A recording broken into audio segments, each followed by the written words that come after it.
Panginoon Jesucristo, ang pag-ibig ng Diyos Ama, at ang pagkipagkaisa ng Espiritu Santo naway sumayin lahat. At sumayin rin. Mga kapatid, tayo napaaakay kay Padre Pio patungo sa krus na nagtagumpay sa lahat ng mga paghihirap sa buhay na ito, sa landas ng buhay na ito, na tinahak ng ating Panginoong Jesucristo ang landas ng krus. Iyan tayo nasa black dahil sa kasalanan, subalit napagtagumpayan niya ni Padre Pio sa pamagitan ng pagsunod sa ating Panginoon sa buhay at aral ng ating Panginoong Jesucristo. Salamat sa ating Panginoong Diyos sa pagbibigay sa atin ng taga-akay, ang mahal na Birhen, Padre Pio, at tayo sumunod sa kanila patungo sa krus upang tayo makarating sa tagumpay ng ating buhay, ang pakikiisa sa ating pinanggalingan sa ating lumikha. Bilang paghahanda natin sa misang ito, ating balikan ang ating mga dinaanang bakong mga daan, dala ng kasalanan sa ating buhay. Pagsisihan natin ang ating mga pagkakamali, ang ating kapabayaan, ang ating pagkalimot sa aral ng ating Panginoon Jesucristo sa ating buhay, sa ating pagsisisi. Magpasalamat din tayo na sa kasalukuyan tayo nakababangon sa bawat pagkadapa natin. Kaya sa misang ito, humingi tayo ng lakas pang tayo sumulong sa ating buhay, nakabangon sa mga darating pang mga pagsubok sa ating buhay.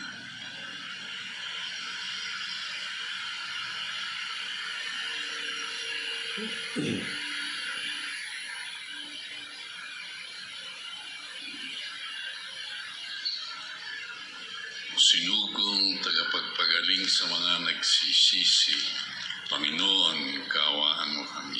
Panginoon, kaawaan mo kami.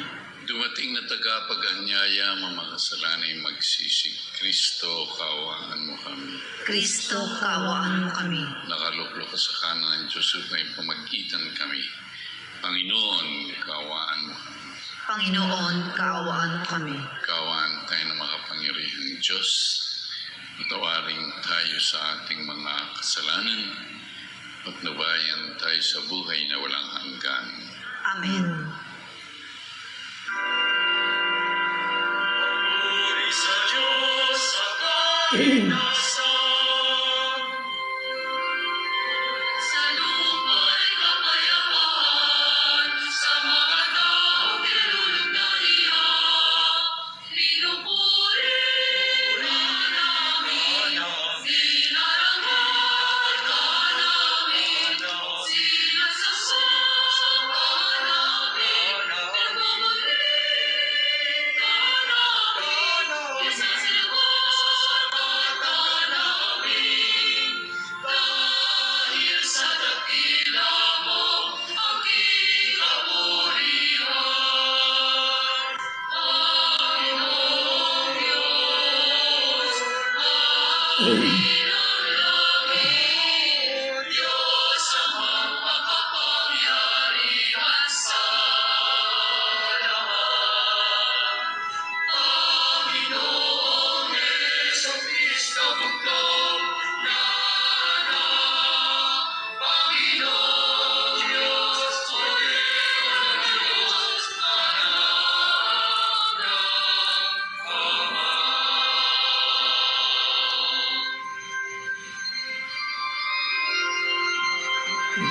Ikaw na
Manalangin tayo. Ama namin makapangyarihan, niloob mong akuin ng iyong anak ang krus at kamatayan upang ang sangkatauhay matubos at mabuhay. Ang pag-ako namin sa krus at kamatayan dito sa lupa, ayon sa diwa ng pagsunod sa iyong loob, na ginanap ng iyong anak, ay mapingkin dapat nawang aming kamtin ang lubos na katubusan at pagkabuhay ng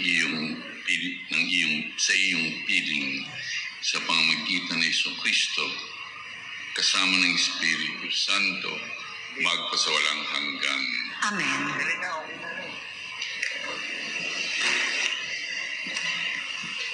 Pagbasa mula sa aklat ng mga bilang. Noong mga araw na iyon, nainip ang mga tao sa pasikot-sikot na paglalakbay. Nagreklamo sila kay Moises. Inialis mo ba kami sa Ehipto para patayin sa ilang na ito? Wala kaming makain ni mainom. Sawa na kami sa walang kwentang pagkain ito.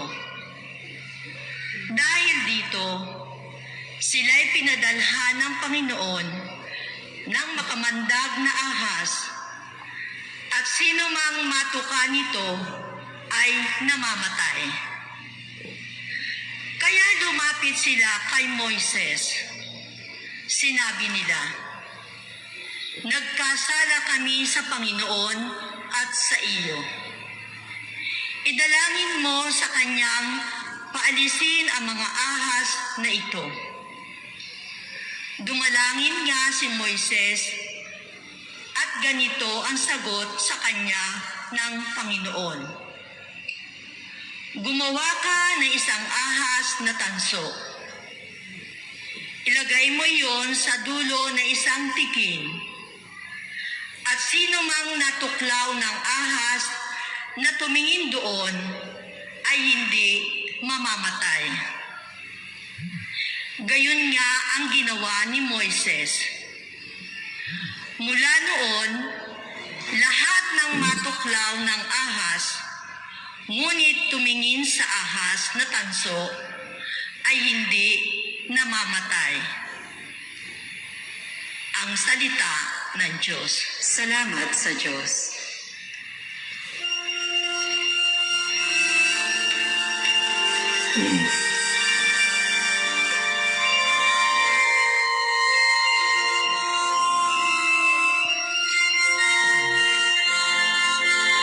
Hindi nila maliliman ang dakilang gawa ng Diyos. Hindi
pag-ibig na'y hindi sila wawasakin. Kung siya may nagagalit, ito'y kaniyang pinipigil. Hindi nila malilimot ang dakilang gawa ng Diyos.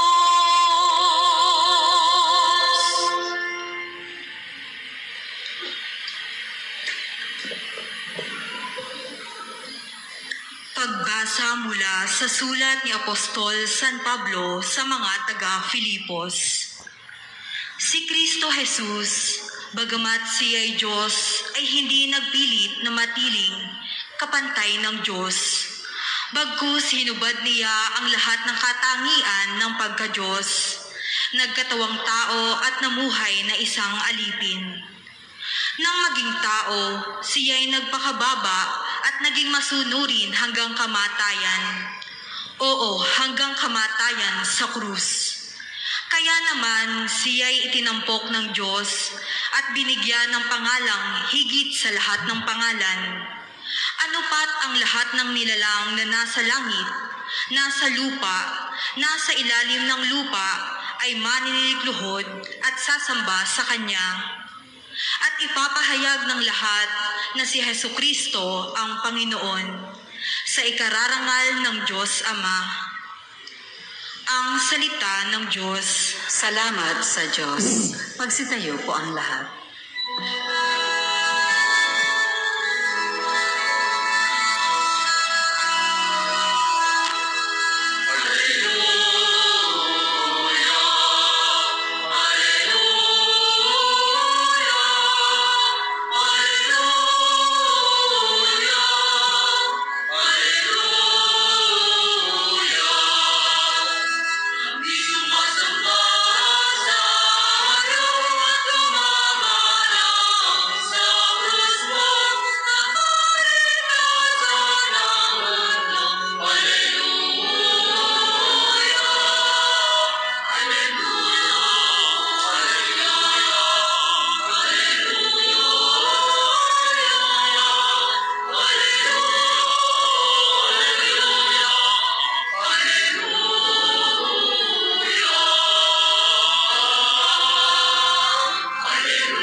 Sumainyo ang Panginoon, At sumainyo rin. ang mabuting balita ng Panginoon ayon kay San Juan.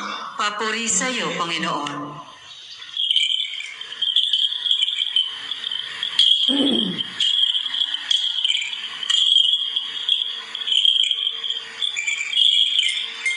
Noong panahong iyon, sinabi ni Jesus kay Nicodemo, walang umakyat sa langit kundi ang bumaba sa langit, ang anak ng tao.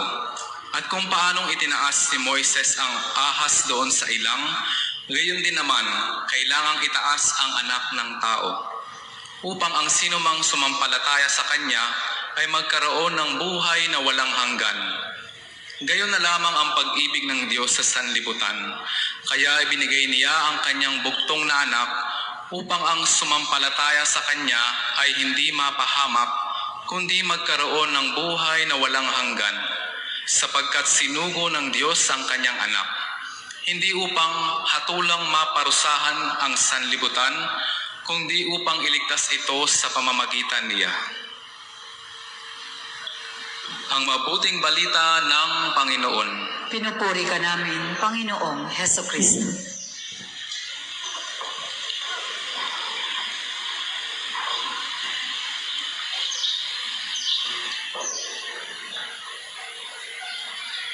Sa inyong lahat na nasa kanilang kapatiran, na hindi na naging isa sa isa din ang sa Santo Realize Day.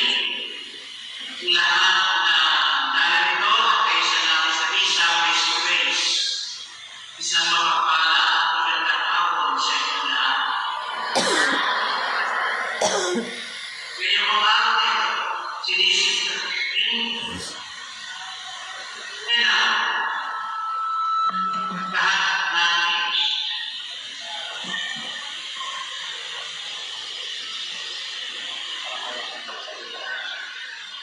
Ngayon po natin sinisimulan ang pagnunubena bilang paghahanda natin sa pagdiriwang ng kapiyastahan ng ating patron Santo Padre Pio. At sa araw ding ito, ano ho ang ating ipinagdiriwang? Dakilang kapiyastahan ng pagtatampok o pagtatanghal sa banal na krus. Ang krus na dati-rati ay simbolo ng paghihirap at kamatayan. Itinanghal ni Kristo ang krus na ito at nagkaroon ng panibagong kahulugan. Krus naging simbolo ng pag-ibig at kaligtasan. Yan ho ang sinasabi sa atin nung unang pagbasa at nung mabuting balik. Kung papaanong sa lumang tipan, ang mga Israelita ay nagreklamo sa Diyos at sa kanilang pagrereklamo, pinarusahan sila ng Diyos, pinadalhan ng ahas at yung makagat ng ahas ay namamatay. Pero nung sila'y magsisi, ang sabi ng Diyos kay Moises, sinabi ni Moises sa mga tao, kuha ka ng ahas na tanso, iligay mo sa tikin at sino mang makakita niyan ay hindi mamamatay, maliligtas sa kamatayan. Kung paanong ganyan ang nangyari, pagtataas ng ahas sa tikin, nagbunga ng kaligtasan. Ganon din ang Panginoon. Nung siya itaas sa krus, ano ang naging bunga ng pagtataas sa kanya sa krus? Kaligtasan ng sangkatauhan. Ito hong pagdiriwang natin ng pagtatampok o pagtatanghal sa banal na krus, ito ho'y napakalaki ng kaugnayan sa pagkadiskubre ng Reyna Elena, ng Santa Elena, doon sa orihinal na krus kung saan ang Panginoon ay napako at namatay. Pagkatapos po na ang Panginoon ay ibaba sa krus at ilibing, ano ang ginawa ng mga sundalo? Itinapon nila ang krus na ito doon sa bundok ng mga basura at tinabunan pa ng maraming basura para hindi na makita ng mga Kristiyano at ng mga sumusunod kay Kristo. Ano ang ginawa ng Reyna Elena? Hinanap niya ang krus na ito.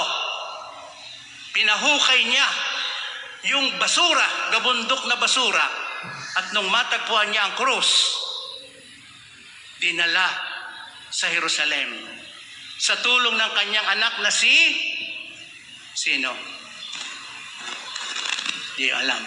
Constantino. Inilagay ito sa isang basilika o sa isang simbahan. Ngayon, noong ika-7 siglo, meron nung lumusob na mga Turko, ninakaw ang krus na ito. Pero makalipas naman ng ilang taon, binawi ito ng Emperador Heraklito. Binawi. At pagkatapos, dinala sa Jerusalem. Nung ipapasok na sa siyudad ng Jerusalem, hindi ho maigalaw. ng emperador. Ang sabi ng patriarkang si Zacarias, baka kaya hindi mo mabuhat o maigalaw, hindi bagay ang suot mo sa krus na dadalhin mo. Kaya anong ginawa ng emperador? Hinubad ang kanyang marangal na kasuotan. Nagsuot ng sako, nagyapak. Saka pala ang niya nabuhat ang krus na ito at naipak sa Jerusalem at nadala sa dapat kalagyan. Yan ho ang istorya ng banal na krus. Mapalad ho tayong mga may debosyon kay Santo Padre Pio. Meron ho tayong natanggap na relikya ng krus na ito. Meron tayo. Alam niyo kung nasaan? Taas ang kamay kung alam ko nasaan. Padre Cura, hindi alam. Ito ho, ito'y maliit na kahoy. Bahagi ng krus ni Kristo. Ito ay galing sa ating yumaong obispong Salvador Quezon, na pagkatapos niyang magretiro, ito hong bahaging maliit na ito, na kahoy, yun, ibinigay ho dito sa parokya ng Santo Padre Pio. Ayan. Yan ho ang istorya ng banal na krus. Ngayon, sa atin hong pagdiriwang at pagtatanghal sa banal na krus, hindi naman ho yung mismong krus laang ang ating itinatanghal. As we celebrate this feast of the exaltation of the cross, we do not give exaltation to the cross as such. Hindi yung krus laang, kundi yung paghihirap at pagpapakasakit na napapaloob sa krus. What we exalt is the suffering and death of Jesus on the cross.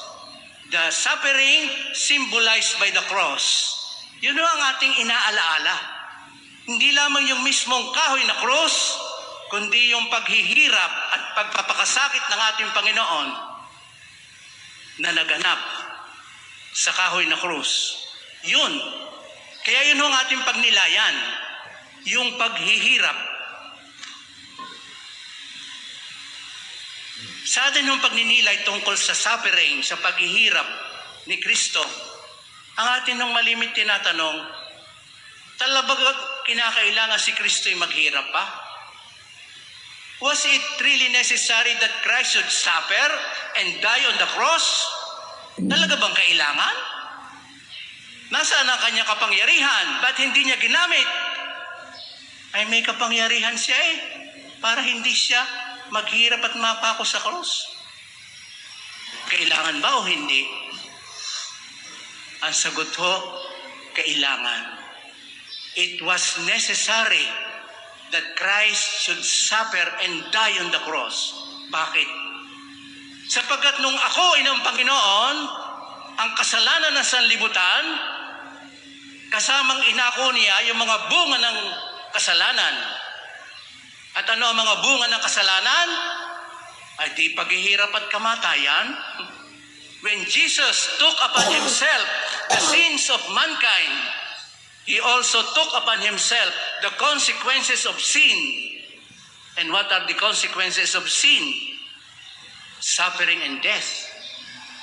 Kaya, kinakailangan o hindi? Kailangan. Hindi maaaring hindi siya maghihirap. Hindi maaaring hindi siya mamamatay. Sapagat inuulit ko, nung ako ay ni Kristo ang kasalanan ng sangkatauhan, kasama na rin niyang inako ang mga bunga ng kasalanan. Walang iba kundi ang paghihirap at kamatayan. Nagsagot na natin ang tanong, kinailangan pala talaga.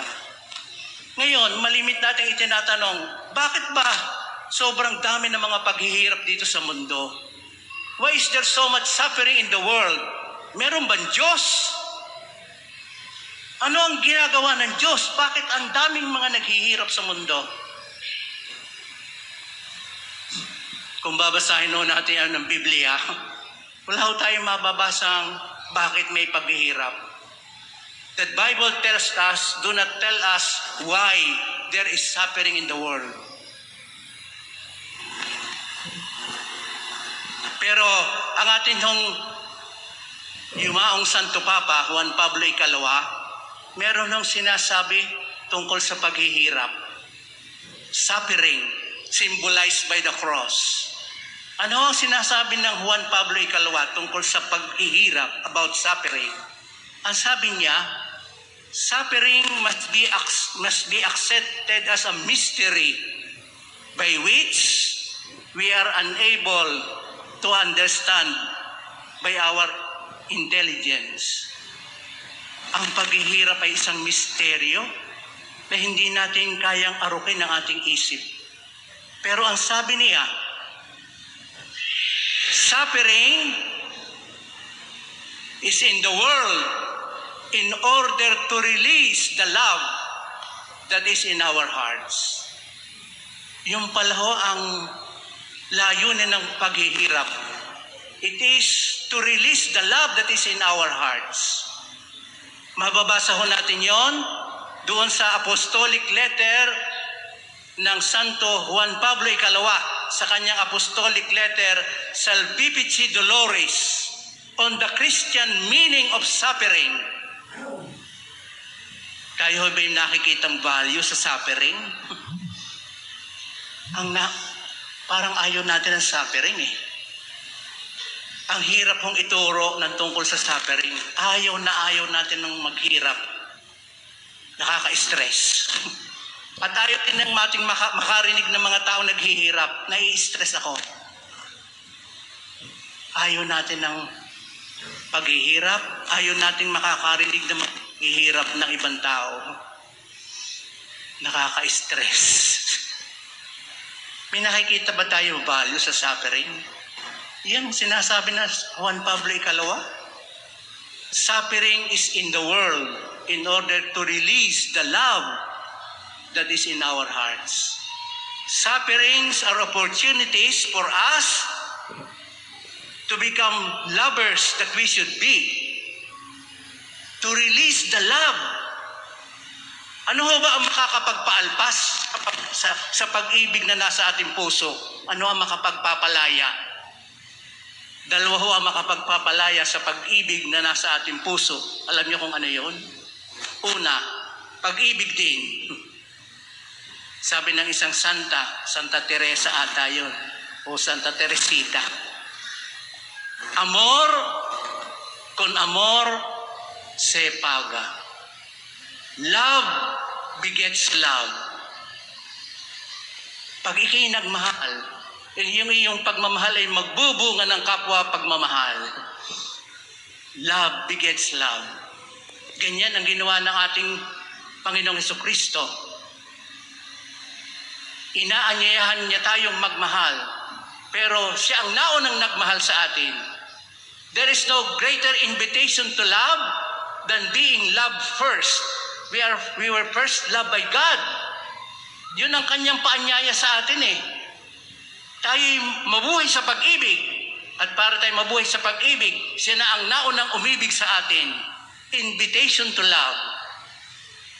Pag tayo'y nagmahal, yung ating pagmamahal, magbubunga ng kapwa pagmamahal. Pag tayo'y umibig, magbubunga yan ng kapwa pag-ibig. Bakit? Because love begets love.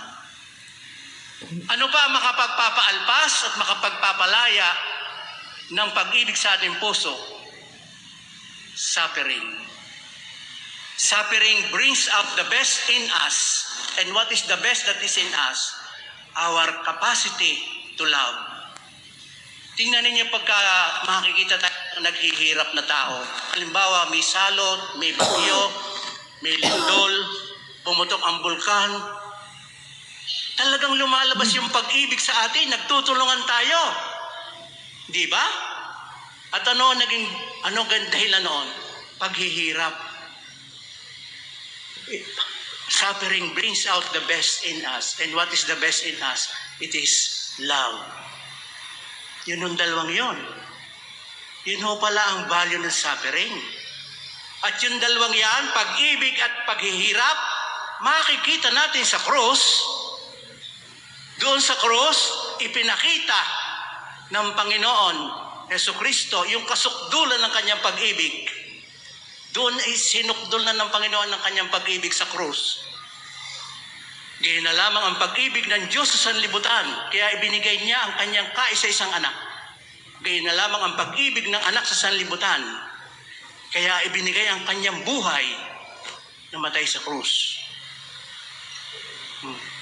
Doon din natin sa krus makikita yung kasukdulan ng paghihirap ng ating Panginoon. Ay yung paghihirap na yan, nauwi sa kamatayan. Yung dalawang yon, makikita natin sa krus. Pag-ibig at paghihirap. Kung meron pang isang tao na maaaring magsabi ng tungkol sa paghihirap, walang iba kundi ang ating patron, Santo Padre Pio. Ano ang sinasabi ng Santo Padre Pio tungkol sa suffering? Magugulat kayo.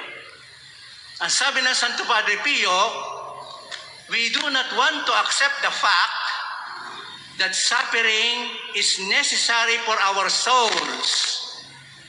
It is necessary for our souls.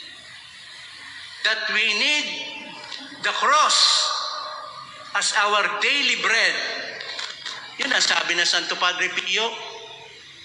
Suffering is necessary for our souls and the cross as our daily bread. Just as our body needs nourishment, so also our souls need the cross day after day to purify us and to keep us away from the world. We do not want to understand that God is unable to save us without the cross. Yan ang sabi ng Santo Padre Pio. Kinakailangan natin ng paghihirap sa ating buhay. Kailangan natin yan. At yung turong yan ng Santo Padre Pio, nasa Biblia yan, sa Ebanghelyo ni San Lucas, Kabanata 23, anong sinasabi doon? Kung meron man sa inyong nagnanais na sumunod sa akin, limutin ang kanyang sarili, pasanin ang kanyang krus, araw-araw, sumunod sa akin. He who wants to follow me must deny himself, take up his cross daily, and follow me. Tayo pala may dapat pasanin krus araw-araw.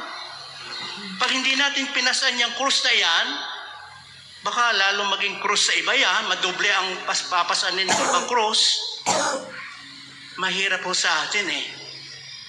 Ayaw natin ng krus. Ayaw natin ng paghihirap. Tinatakbuhan natin. Tinatakasan natin. Inaayawan natin. Pero sabi ng Santo Padre Pio, tingnan niyo Santo Padre Pio, he is the authority when it comes to speaking about suffering. Ang Santo Padre Pio, 50 taon pinagtiisan niya yung hirap, yung natanggap niyang sugat mula sa Panginoon, yung tinatawag nating stigmata. 50 taong dinanas niya. Talagang binata niya yung hirap na yan. Sinong santo ang nakapagbata ng ganyang katagal na hirap? Wala. Santo Padre Pio lang. At hindi lang ang physical suffering, kasama na dyan yung emotional suffering, psychological suffering, mental suffering, nang siya pinagbibintangan ng kung ano-ano, ng kanyang mga kasamahan, siya inilayo sa karamihan, hindi pinapagmisa sa publiko, emotional, social, mental suffering, lahat-lahat na. Hindi lang 50 taon, lahat ng uri ng paghihirap na adanasan ng Santo Padre Pio. Kaya nga, Ang Santo Padre Pio, higit sa lahat, sila ang nakakaunawa ng kahulugan ng paghihirap. Makikita ninyo sa dasal mamaya. Santo Padre Pio, siya ang higit na nakakaunawa ng kahulugan ng paghihirap. O ano, tatakasan pa natin ang hirap. Tatakbuhan pa natin yung hirap. Magrereklamo pa tayo sa Diyos pag tayo nakakaranas ng hirap. Ayan sabi na Santo Padre Pio, kailangan natin iyan. At araw-araw, meron tayong krus na ibinibigay ang Panginoon. Huwag ho tayong magreklamo. Huwag na tayong magreklamo. Huwag natin takasan ng mga anumang paghihirap. Meron nung isang kwento tungkol sa isang tao, nagreklamo sa Diyos, ang bigat-bigat ng kanyang krus. Kaya nga, ang ginawa ng Diyos, pamamagitan ng anghel, dinala ng anghel sa isang maluang na kwarto. Madilim. Punong-puno ng mga krus, nakasandal.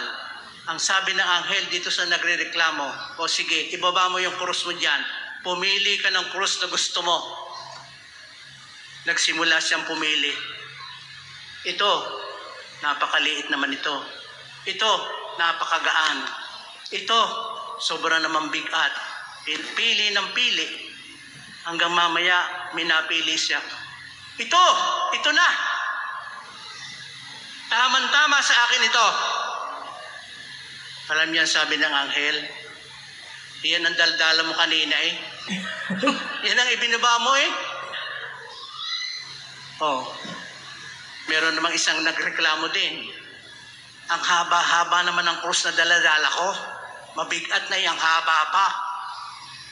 Bueno, ang sabi ng anghel ng Panginoon, o sige, putulan natin. Pinutulan. Naglakad. Daladala ang krus. Pagkatapos ng malayo-layong paglalakbay, tigil uli. Mahaba pa rin. Pwede ka hong putulan pa. O sige, putulan natin. Pinutulan uli ang kanyang krus. Lakad uli. Pagkatapos ng malayo-layong paglalakad, reklamo na naman. Mahaba pa. Putulan pa natin. Sige, pinutulan. Aba, nung putulan, naririyan na sa bandang dulo, may tatawirin, bangin. Ang gagamitin pala sa pagtawid, yung krus. Ay maot doon na ang krus. Pinutol ng pinutol eh.